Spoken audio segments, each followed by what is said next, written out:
नमस्कार दोस्तों, मैं संदीप कुमार। तो हमारी एक्सरसाइज चल रही थी, तीसरी चल रही थी, और जो पिछला वीडियो है उसके अंदर हम मैट्रिक्स का गुणा सीख रहे थे। तो आज हम एक तो मैट्रिक्स का गुणा सीखेंगे और उसके बाद जो मैट्रिक्स है उसके गुणधर्म क्या होते हैं, प्रॉपर्टीज ऑफ मैट्रिक्स, इसके बारे में सीखेंगे। तो देखो, गुणा चल रहे थे, तो गुणा के लिए मैट्रिक्स का गुणा कैसे करेंगे। देखो, मान लीजिए कि आपके पास, मैंने पिछले वीडियो में बता दिया था कि कौन से मैट्रिक्स का गुणा होगा, कौन से मैट्रिक्स का गुणा नहीं होगा। तो आज हम गुणा कर लेंगे। मान लीजिए ए आपके पास कोई भी एक मैट्रिक्स दिया गया है जिसके अंदर मैंने लिख दिया है 1 2 3, उसके बाद 4 1 और 2। एक मैट्रिक्स मैंने ये लिख दिया भाई, और एक दूसरा मैट्रिक्स मान लीजिए बी है, तो बी मैट्रिक्स हमने लिख दिया है 1 2 3 और 4। इस मैट्रिक्स का हमें गुणा करना है। पिछले वीडियो में हमने ये पढ़ा था कि कौन से मैट्रिक्स का गुणा हम कर सकते हैं। तो उसके लिए एक विशेष कंडीशन थी। जैसे यदि इसका क्रम की बात करें तो इसका क्रम क्या आएगा भाई। देखो, पहली पंक्ति, दूसरी पंक्ति, तीसरी पंक्ति, इसका मतलब 3 फिर क्रॉस। पहले आर का मान लिखा जाता है, फिर सी का मान लिखा जाता है।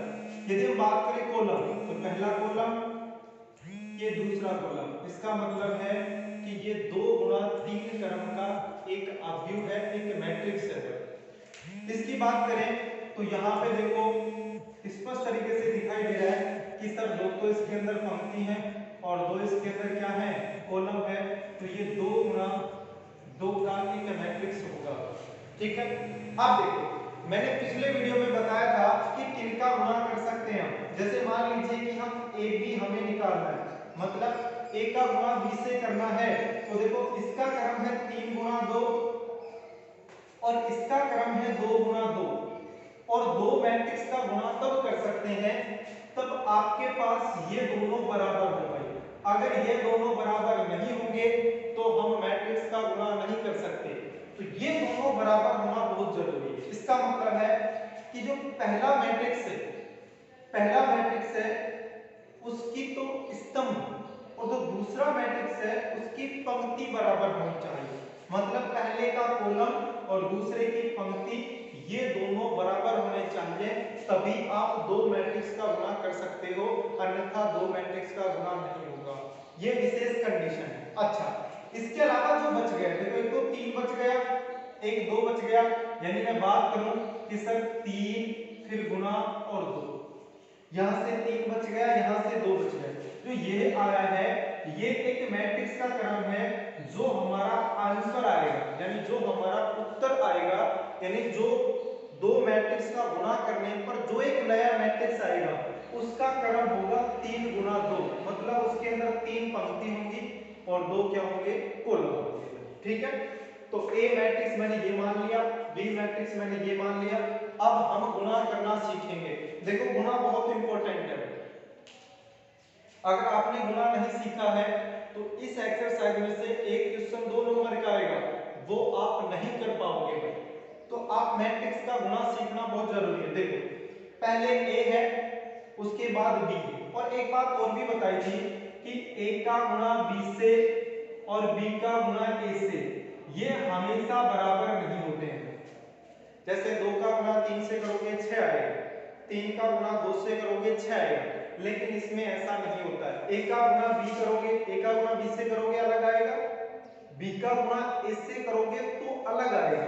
तो देखो, ए बी यानी ए पहले लिखना है, बी बाद में लिखना है। तो मैट्रिक्स ए की यदि हम बात करें तो मैट्रिक्स ए आपके पास है 1 फिर 2 3 फिर 4 फिर 1 और फिर 2। ठीक है भाई। इसका गुणा करना है बी से, तो यहां हमें बी लिखना पड़ेगा। और बी की बात करें तो 1 फिर 3 फिर 2 और फिर 4। अब हम गुणा करना सीखेंगे। देखो, गुणा कैसे करें। गुणा के लिए आपको क्या करना है कि गुणा में आर का गुणा होता है सी से, मतलब पंक्ति का गुणा कॉलम से होता है। पंक्ति का गुणा किससे होता है, कॉलम से, यानी पहला जो मैट्रिक्स है उसकी पंक्ति और दूसरा मैट्रिक्स है उसका कॉलम, ये आपस में गुणा होते हैं भाई, यानी R क्रॉस C। देखो पंक्ति ऐसे होती है ना भाई, और कॉलम कैसे होता है, ऐसे तो पंक्ति होती है और ऐसे क्या होता है, कॉलम होता है, मतलब ऐसे पंक्ति का गुणा ऐसे कॉलम से होगा। कैसे होगा, देखो ये इसकी पहली पंक्ति है, इस पंक्ति को मैंने उठा लिया और कॉलम की जगह रखोगे, ये रफ में लिखना है, इसको मैंने उठाया और यहाँ रख दिया, तो मेरे को बताओ इसको उठा के ऐसे रखोगे तो ये एक यहाँ आएगा और ये दो यहाँ आएगा कि नहीं आएगा, ये रफ में लिखना है, मैं सिर्फ समझाने के लिए ऐसा लिख रहा हूं। इसको मैंने उठाया और ऐसे रख दिया तो ये एक यहाँ आ गया, ये दो यहाँ आ गया। अब इनका गुणा करोगे, देखो पंक्ति है ना भाई ये, अरे ये पंक्ति तो उठा के तो रखी आपने, और पंक्ति का गुणा किससे होता है, कॉलम, मतलब ऐसे उठाओ और ऐसे रख दो, ऐसे उठाया मैंने ऐसे रख दिया। अब मैं इसका गुणा कर रहा हूं बारी बारी से, देखना भाई इसका गुणा जब आप पहले कॉलम से करोगे, तो यहां मैंने ब्रैकेट लगा दिया है, देखो इसका गुणा इससे होगा, तो बताओ एक का गुणा एक से करोगे तो एक आएगा कि नहीं आएगा भाई, बीच में लगाओगे प्लस का निशान, फिर इसका गुणा इससे करोगे, दो का गुणा दो से होगा तो कितना आएगा, चार। मतलब क्या हुआ कि जो पहली पंक्ति है उसका गुणा पहले कॉलम से हो गया। रफ में आप इसको आप इस तरह से कॉलम बना के लिख सकते हो, इस एक का गुणा एक से एक आ गया, इस दो का गुणा दो से यहाँ चार आ गया, हो गया, यहाँ तक कोई दिक्कत नहीं है। इस पहले पंक्ति का पहले कॉलम से गुणा हो गया। अब इसका दूसरे कॉलम से गुणा करो, जब एक का गुणा 3 से करोगे तो 3 आएगा भाई, फिर प्लस इस 2 का गुणा 4 से करोगे तो 8 आएगा, तो यहाँ पे मैंने लिख दिया है 8। पहली पंक्ति का गुणा पहले कॉलम से करने पर ये आ गया, दूसरे कॉलम से करने पर ये आ गया, ठीक है। अब यहाँ से इसको मिटा दो, पहली पंक्ति का जो काम था वो समाप्त हो गया यहाँ पर। अब देखो अब दूसरी पंक्ति उठाओ, दूसरी पंक्ति यही तो है, इसको उठाया और ऐसे रखोगे तो बताओ ये 3 तो ऊपर आएगा यहाँ और ये 4 यहाँ नीचे आएगा कि नहीं आएगा। अब इनका गुणा करो, देखो इसका गुणा जब आप इससे करोगे तो 3 आएगा, 3 आएगा, फिर प्लस इसका गुणा जब आप इससे करोगे तो 4 दूनी 8, 8 हो गया। मतलब इस पंक्ति का गुणा बताओ पहले कॉलम से करके लिख दिया। अब इसका गुणा दूसरे कॉलम से करो, 3 का गुणा 3 से करोगे तो 9 आ गया, फिर प्लस इस 4 का गुणा 4 से करोगे तो 16 आ गया भाई, ठीक है। बताओ तो ये दूसरी पंक्ति थी, इसका पहले कॉलम से गुणा कर दिया, दूसरे कॉलम से गुणा कर दिया, यहाँ पे लिख दिया, यहाँ पे लिख दिया। अब इसको मिटा दो, क्योंकि आगे यदि और कॉलम होते हुए तो आगे भी गुणा करते जाते, हमारे पास कॉलम 2 ही तो है तो 2 अवयव आ गए, ठीक है।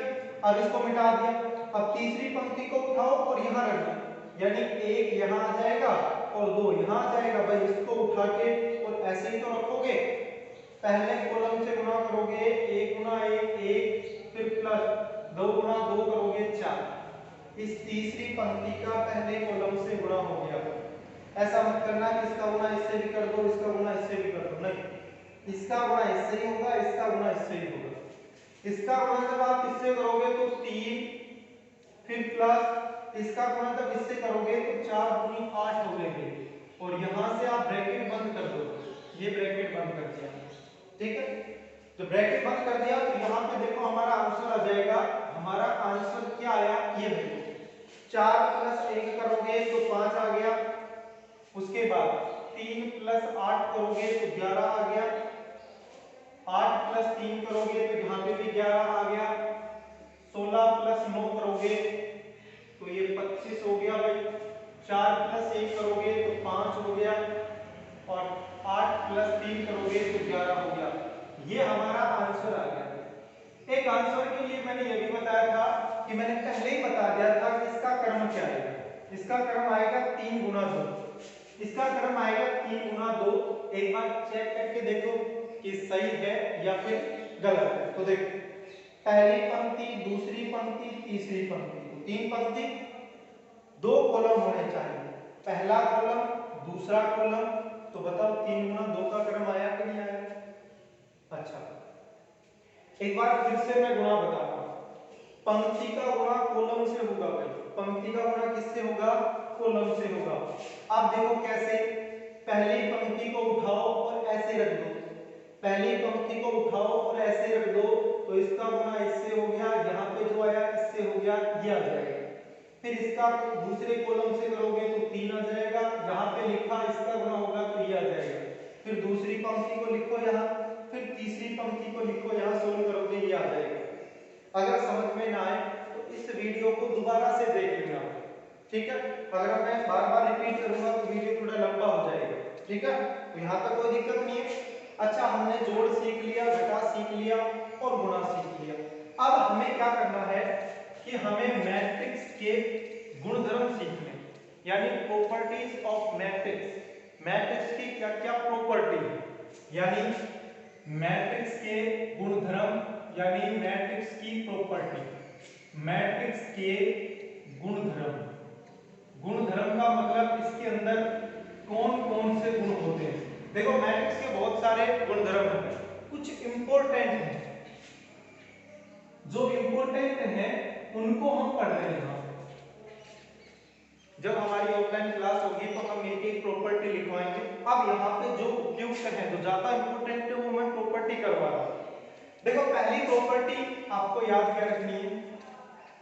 पहली प्रॉपर्टी तो आपको ये, एक तो हम आपको बताएंगे कि भाई हमने ये सीख लिया कि सर a का गुणा b से और b का गुणा इससे ये बराबर नहीं होते हैं, ये पहली प्रॉपर्टी, ठीक है?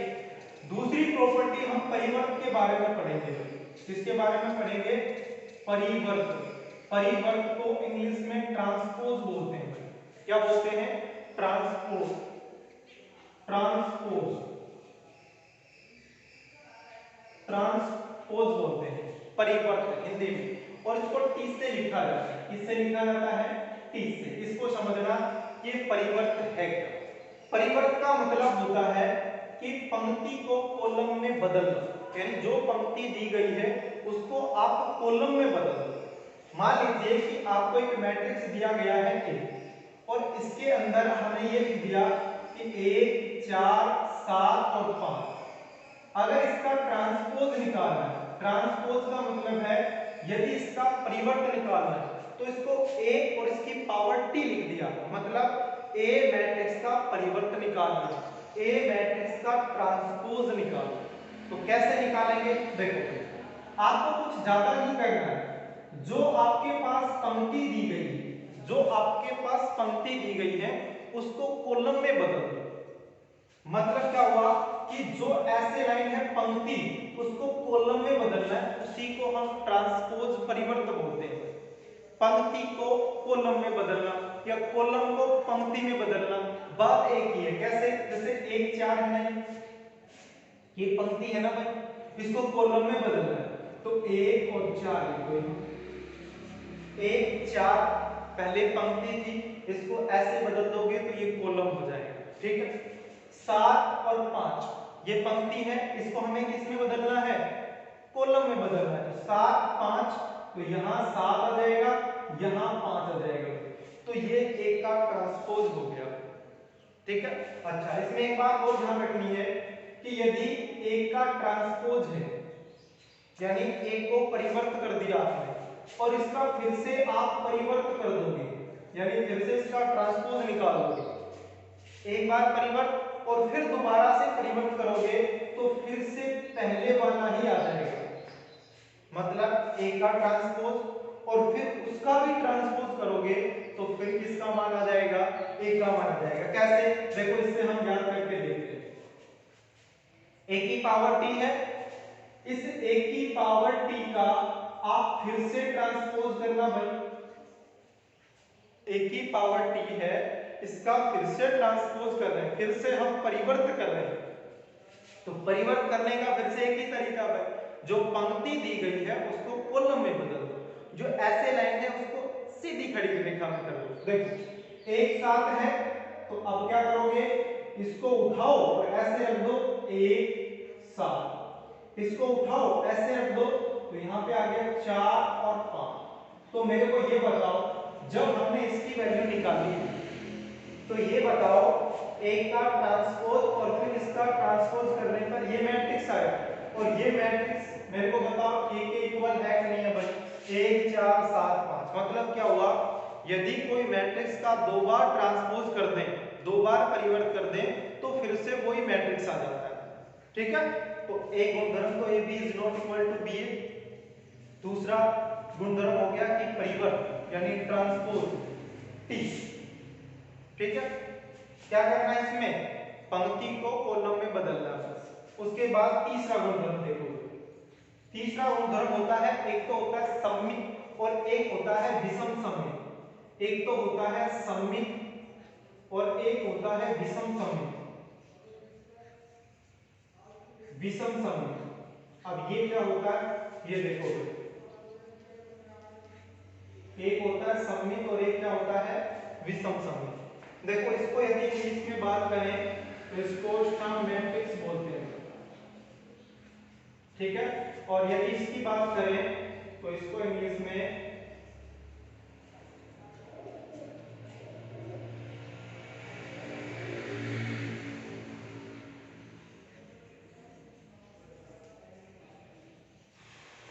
ठीक है भाई, यहां लिखना चाहो लिख सकते हो, ये कोई जरूरी भी नहीं है, कंपलसरी भी नहीं है। देखो क्या है, अगर इसकी बात करें सममित और विषम सममित की भाई, तो देखो सममित में क्या होता है कि मान लीजिए कि आपको A दे रखा है। क्या दे रखा है? A कोई भी मैट्रिक्स हो सकता है। A यदि बराबर आ जाए एक ट्रांसपोज के, किसके बराबर आ जाए? एक ट्रांसपोज के। मतलब क्या हुआ कि A मैट्रिक्स है और यदि उसका परिवर्तन निकाल दें और वो दोनों कैसे आ जाए? बराबर आ जाए, तो उसको हम सममित मैट्रिक्स बोलते हैं। क्या बोलते हैं? सममित मैट्रिक्स बोलते हैं। ठीक है, अच्छा उसके बाद यदि हम बात करें विषम सममित की, तो ये होता है कि A इज इक्वल टू, देखो इसमें और इसमें थोड़ा सा अंतर है। इसमें तो A और A का परिवर्त दोनों बराबर होते हैं। इसमें A is equal to A की पावर T, यानी A का ट्रांसपोज तो होता है, लेकिन यहाँ माइनस आना चाहिए। मतलब A और A का ट्रांसपोज बराबर होना चाहिए, लेकिन ट्रांसपोज के आगे माइनस आना चाहिए। ठीक है, तो ये होता है सममित और विषम। यहां तक कोई दिक्कत नहीं है। उसके बाद हम पढ़ेंगे, ये बहुत इंपॉर्टेंट है, एग्जाम में आता है भाई। ठीक है, कोई भी मैट्रिक्स है, एक मैट्रिक्स को सममित व विषम सममित के योग के रूप में लिखना। एक आव्यूह या मैट्रिक्स एक आव्यूह को सममित व विषम सममित व विषम सममित के योग के रूप में लिखना। योग के रूप में लिखना। योग के रूप में लिखना मतलब जो आपको एक मैट्रिक्स दिया गया है उसको सममित और विषम सममित के योग का मतलब प्लस बाय, यानी कोई एक मैट्रिक्स दिया गया है उसको दो पार्टों में चेंज करना। एक पार्ट सममित होना चाहिए, एक पार्ट विषम सममित होना चाहिए। तो देखो कैसे करोगे भाई, 1/2 फिर ब्रैकेट a प्लस a की पावर t, मतलब 1/2 a प्लस a की पावर t, ये सममित मैट्रिक्स होता है। ठीक है, ये पूरा सममित आएगा और फिर प्लस 1/2 a माइनस a की पावर t, ये विषम सममित आ जाएगा। ठीक है, एक आव्यूह को सममित व विषम सममित के योग के रूप में लिखना। 1/2 a प्लस a की पावर t, फिर प्लस 1/2 a माइनस a की पावर t। यदि कोई भी एक मैट्रिक्स है उसको दो पार्टों में चेंज करना है, एक सममित होना चाहिए, एक विषम सममित होना चाहिए। तो योग यानी प्लस प्लस के रूप में लिखने पर आपको इस टाइप से लिखना पड़ेगा, 1/2 यानी आधा a प्लस a की पावर t, ये सममित आता है। a माइनस a की पावर t, ये विषम सममित आता है। 1/2 यानी 1 को 2 भागों में बांटना, आधा भाग ये हो गया, आधा भाग ये हो गया। तो एक आव्यूह को सममित व विषम सममित के योग के रूप में लिखना। एक और मैं इंपॉर्टेंट गुणधर्म लिख रहा हूं 5, ये भी बहुत इंपॉर्टेंट है भाई, इससे भी एग्जाम में सवाल आते हैं। ये जो परिवर्त हमने पढ़ा था ट्रांसपोज, उसके ऊपर डिपेंड है। देखो कैसे, अगर आपके पास ए बी और इसका ट्रांसपोज है, मतलब क्या हुआ कि ए का गुणा बी से करोगे एक मैट्रिक्स आएगा और उसका परिवर्तन निकालो। देखो ए बी यानी ए का गुणा बी से करना और उसका परिवर्तन करना, ये इक्वल होगा, किसके इक्वल होगा, बी टी इंटू ए की पावर टी। मतलब क्या हुआ कि जो पीछे था उसका ट्रांसपोज पहले आएगा, जो आगे था उसका ट्रांसपोज बाद में आएगा। इससे भी एग्जाम में सवाल आते रहते हैं, ठीक है। तो ये भी एक प्रॉपर्टी है, ए बी इसका transpose is equal to B T into A T. ये परिवर्त का एक गुणधर्म होता है, यानी मैट्रिक्स की प्रॉपर्टी, ठीक है। तो यहां तक किसी को कोई दिक्कत नहीं है कि भाई A B is not equal to B है। परिवर्त ट्रांसपोज हमने सीख लिया कि पंक्ति को कॉलम में बदलना है। उसके बाद ये हमने सीख लिया कि किसी भी मैट्रिक्स का 2 बार परिवर्तन करने पर सेम वही आता है, सममित। विषम सममित सीख लिया कि a इज इक्वल टू एक का परिवर्त बराबर होने चाहिए, विषम सममित में a is equal to minus A T होना चाहिए। उसके बाद एक आव्यूह की सममित व विषम सममित के योग के रूप में लिखना है। योग के रूप में लिखना मतलब एक मैट्रिक्स को 2 भागों में बांटना, एक भाग सममित होना चाहिए, एक भाग विषम सममित। तो 1/2 a प्लस a की पावर t, फिर प्लस 1/2 a माइनस a की पावर t। तो यहां तक कोई दिक्कत नहीं है भाई। अच्छा, उसके बाद देखो, तो अब हम क्या करेंगे, हम हमारी एक्सरसाइज है 3.2 वो पढ़ेंगे।